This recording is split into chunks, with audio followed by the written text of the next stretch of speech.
7h52, l'édito politique sur Europe 1 avec Le Figaro. Bonjour Alexis Brézet. Bonjour Dimitri, bonjour à tous. Qui gagnerait la présidentielle si l'on votait ce dimanche? Un an après le premier tour, les instituts de sondage et notamment l'IFOP pour Le Figaro Magazine semblent s'être donné le mot là, cette semaine pour refaire le match. Et alors, étonnant Alexis, les diagnostics sont totalement concordants.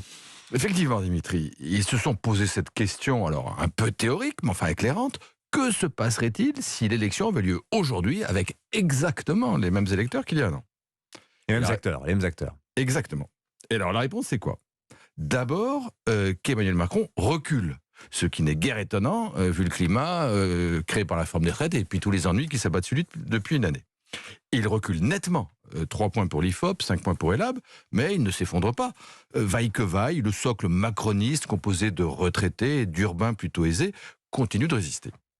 Deuxième enseignement, plus étonnant, vu le rejet dont fait l'objet la réforme des retraites, dont il est lui le plus brillant contempteur, Jean-Luc Mélenchon recule aussi.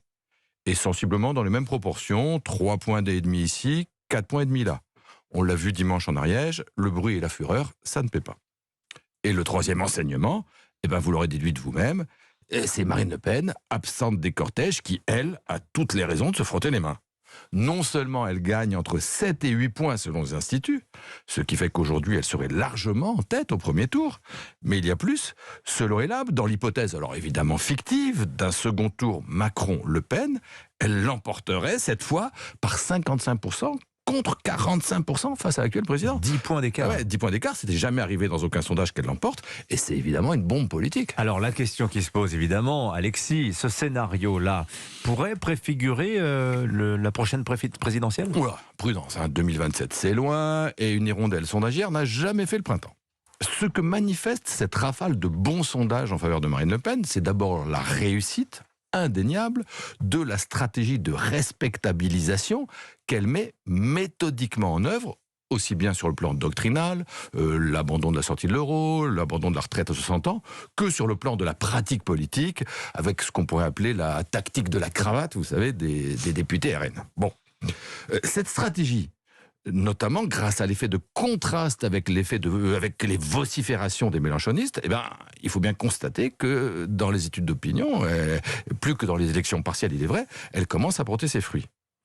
Alors, il serait évidemment imprudent d'en tirer quelques pronostics que ce soit, mais ce qui est vrai, c'est que Marine Le Pen est en train de s'installer, c'est nouveau pour elle, et d'ailleurs ça n'a pas que des avantages, dans le statut de favori. Alors, favori, et puisque Marine Le Pen semble devoir être au second tour, et qu'Emmanuel Macron, par définition, ne peut pas se représenter, qui voyez-vous pour l'affronter? Alors, dans ce paysage politique qui reste coupé en 3 morceaux, ça n'est pas le PS qui semble en mesure de rivaliser. Pas davantage LR. La stratégie d'immersion en eau profonde de Laurent Wauquiez est tellement réussie qu'il a totalement disparu des radars. Il serait peut-être temps de songer à refaire surface.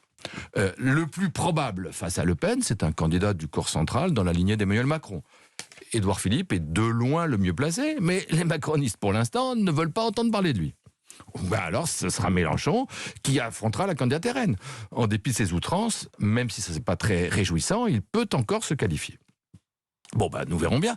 Mais une chose est sûre, quel que soit le candidat face à Marine Le Pen, il ne pourra pas se contenter de proclamer qu'elle est un danger pour la République.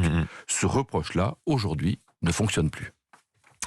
Étonnant quand même ce sondage. Merci. On va en reparlera d'ailleurs à 8h40 dans le club de la presse Europe 1. Charlotte Dornelas, Carole Barjon ce matin. Est-ce que ça signifie que la stratégie de rassemblement des droites, par exemple, est devenue totalement inutile? Ce sera l'une des questions qu'on se posera tout à l'heure. Merci beaucoup Alexis Brézet.